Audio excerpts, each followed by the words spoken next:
H.G. Wales की a country of the blind, उसमें Nunez नाम का पात्र है। वो अंधों के देश में पहुंच जाता है, ऐसे देश में जहाँ पीढ़ियों से अंधे ही होते थे सब। वो उसको पकड़ लेते हैं, कहते हैं बहकी बहकी बातें कर रहा है, बोलता है रंग होते हैं, प्रकाश होता है, न जाने कैसी बहकी बहकी बातें कर रहा है। तो अपने अंधे चिकित्सक को बुलाते हैं, वो बोलता है मैं जरा इसका परीक्षण करूंगा, ये ऐसी बहकी बातें।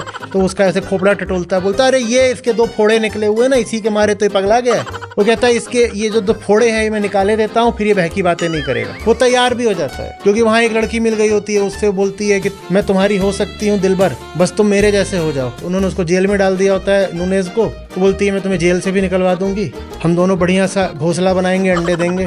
वो तैयार भी हो जाता है। सुबह सुबह एक दिन उसकी फिर सर्जरी होनी होती है। वो उठता है बिल्कुल तैयार, कहता है लड़की के लिए अगर अब मुझे सब कुछ खोना भी पड़ रहा है तो क्या फर्क पड़ता है, वो तो मिल गई ना। पर सुबह उठता है तो बाहर देखता है तो तितलियां नाच रही होती हैं और आकाश में इंद्रधनुष खिला होता है। कुछ उसको हो जाता है जैसे प्रकृति ने कोई संदेश दे दिया। वो किसी कदर अपना दरवाजा खुलवाता है और फिर सरपट भागता ही चला जाता है, उस देश से बाहर निकल जाता है। ये बहुत गलत लोकोक्ति है कि अंधों के बीच काना राजा। नहीं नहीं नहीं नहीं, अंधों के बीच तो अंधा ही राजा होगा।